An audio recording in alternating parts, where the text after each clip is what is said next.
tugiye kurebera hamwe ukuntu wakwandika inyandiko ukayanimetinga ikamera nk'uku turi kubona. Application dukoresha nta yindi ni KineMaster, iboneka kuri Play Store.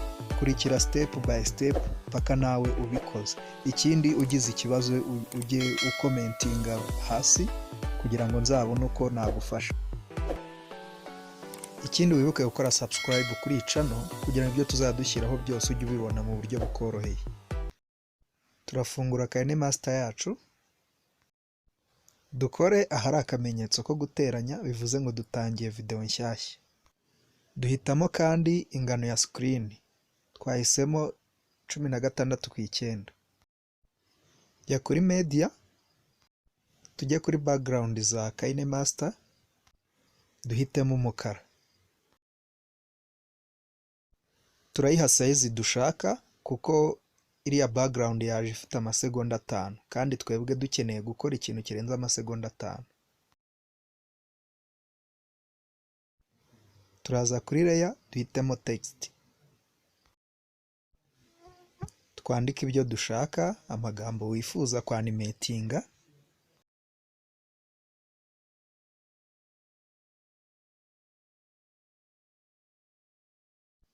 Hitamo inyandiko ukora handitse A ebyiri, hanyuma urabona inyandiko nyinshi, urahitamo iyo ushaka.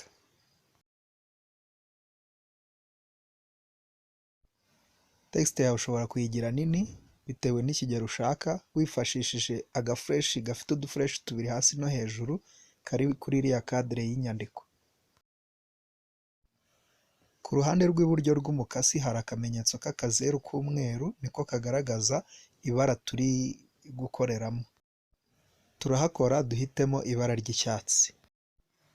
Inyandiko yacu turayigira nini kugira ngo ingane na video n'ubundi twateguye. Turasevinga dukora ku kadirishya kari mu nguni hejuru y'iburyo, hanyuma tubona akamenyetso ka share, tugakoraho karaduha export. Tura exportinga, dutegereze.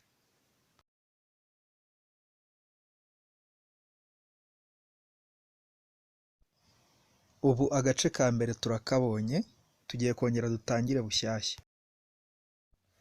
Turasubira inyuma tugere kuri ka kamenyetso ko guteranya, dutangire indi video nshyashya.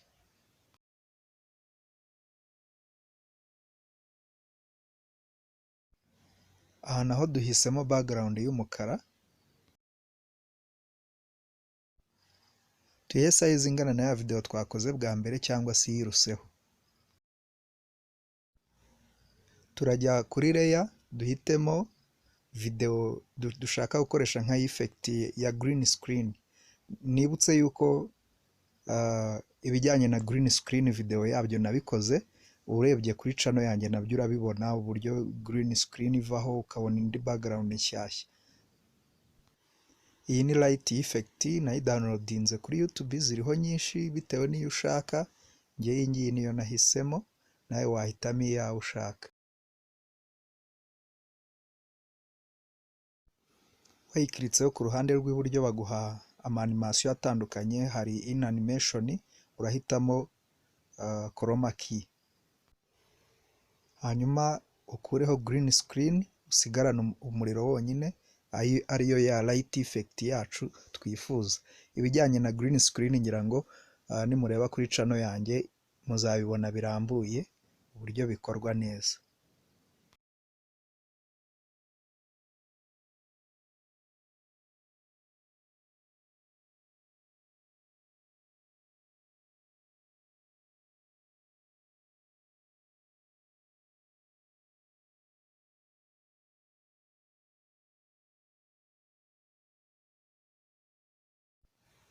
Ya light effect turayitunganya, dushobora kuyigira nini, dushobora kuyihindurira irindi bara tukayongeramo umutuku.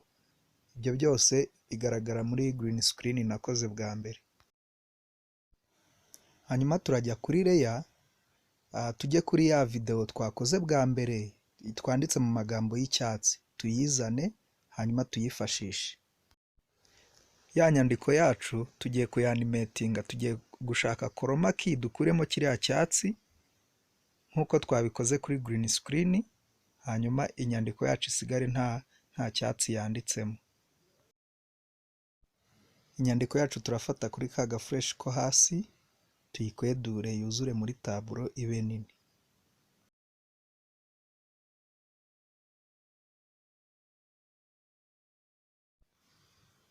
Dore uko bimeze.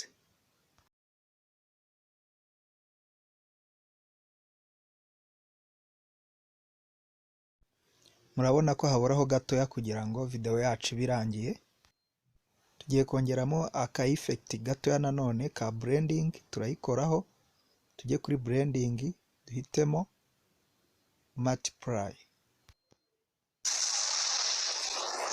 Icyo tugiye gukora, tugiye gusubira inyuma gatoya, tweditinge ya light effect yacu tuyigire nini kuko ntabwo iri gukwira mu nyuguti zose.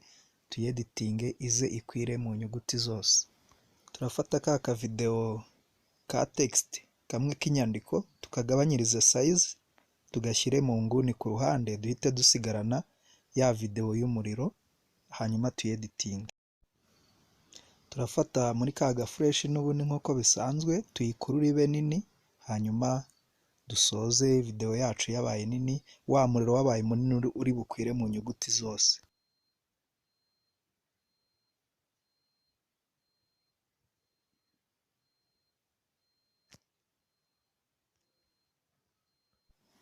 Hanyuma tugarure ya indi ya text yacu, tuyishyire ku kigero gikwiriye screen, hanyuma video yacu iraba irangiye.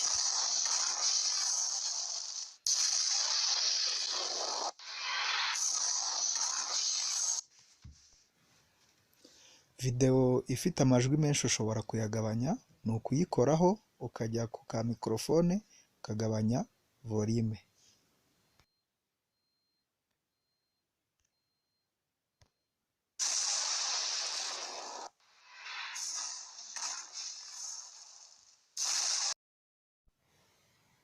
Igikurikiye ni uku exportinga nk'uko twabibonye muri video yabanje.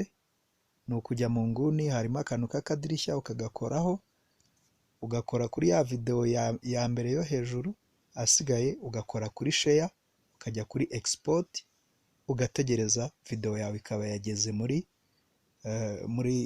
telefone. Video yacu yageze muri telefone, tugiye kuyireba uko imeze noneho.